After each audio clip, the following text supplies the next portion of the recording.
qu'on entend beaucoup de sociétés civiles. Donc je travaille à temps complet. Je suis divorcée, je suis toute seule, j'ai 2 enfants, donc une qui est déjà grande qui travaille, une qui fait ses études, ça coûte cher les études. Et donc mon métier c'est technicienne en bâtiment.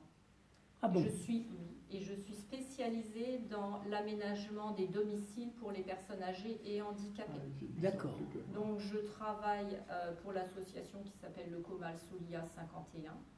Et donc j'interviens chez les personnes pour voir quel type de travaux il faut faire, pour mettre en place des dossiers de subvention avec l'ANA, qu'ils obtiennent des subventions donc pour les plus démunis pour pouvoir faire ces travaux de maintien.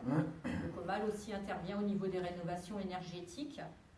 Donc on a tout ce volet, en fait Comal Solia, donc c'est comité d'amélioration du logement marnais, et Solia, solidaire pour l'habitat. Donc ça veut bien dire ce que ça veut dire. Donc moi je ne suis absolument pas encartée, je n'ai aucune carte politique, je n'ai jamais appartenu à aucun mouvement politique, sauf depuis récemment où je me suis dit qu'il y avait quand même quelque chose qui ne fonctionnait pas bien. Donc il fallait peut-être faire quelque chose, parce que je ne vous cache pas, j'ai toujours voté à gauche. Je suis issue du peuple, puisque moi je suis quand même... l'ascenseur social a fonctionné pour moi. Mes parents étaient concierges, mes grands-parents ils étaient paysans. J'ai une grand-mère qui était cuisinière dans une cantine. Donc l'école ça a fonctionné. Et puis je crois profondément justement cet ascenseur social et la possibilité d'arriver à quelque chose par ce biais de l'école. Et donc, quand je vois un peu ce qui se passe, et bien là, je me suis dit que j'ai voté M. Hollande, en pensant voter utile. Ah, vous aussi, alors? Oui, monsieur. Oui. J'avoue mes péchés et mes grandes fautes. J'ai voté M. Hollande, et je me suis cruellement aperçue qu'il faisait une politique de droite. Donc, j'ai pas trop compris. Donc, je me suis dit, bon, là, qu'est-ce qui va se passer aux prochaines présidentielles? Je vais allumer la télé, je vais regarder, je fais, ah, c'est lui qui est élu. Bah oui, mais j'aurais rien fait. Donc cette fois-ci, j'ai décidé de m'engager pour quelqu'un qui me semblait avoir les idées qui correspondaient vraiment à une vision de la gauche.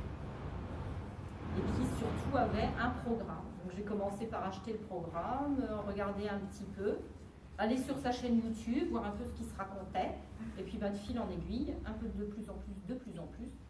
Et puis alors là, avec tout ce qui s'est passé pendant la campagne présidentielle, c'était plus que magnifique. Donc je me suis dit que fallait peut-être aussi continuer avec les législatives, puisque je ne vous cache pas que notre grand espoir, c'était quand même d'être au 2e tour. On ne l'a jamais caché. Un 2e tour entre Jean-Luc Mélenchon et Marine Le Pen aurait été formidable. Ça n'a pas été le cas ni pour l'un ni pour l'autre. Bon voilà, c'est comme ça. Mais il y a encore les législatives. Et donc, c'est pas terminé pour nous. Je vais laisser peut-être Thibaut se présenter également.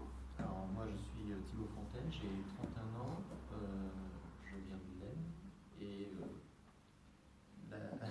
c'est professionnellement que je suis arrivé dans la Marne puisque j'ai fait mes études à Reims, j'ai une licence de sciences économiques, ce qui m'a permis de passer le concours de professeur des écoles et donc les mutations fait que je suis arrivé sur Châlons-en-Champagne et donc je suis enseignant professeur des écoles sur Châlons-en-Champagne.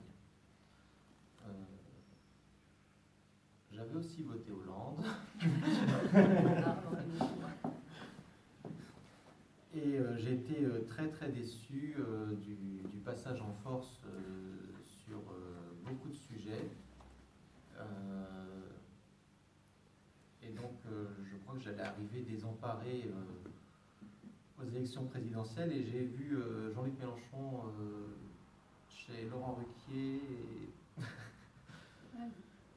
Oui, et il avait parlé de révoquer les élus qui trahissent, etc. Et moi, ça m'a bien parlé parce que j'aurais bien aimé révoquer M. Hollande qui m'avait trahi. Parce que je l'ai eu en travers de la gorge. Voilà.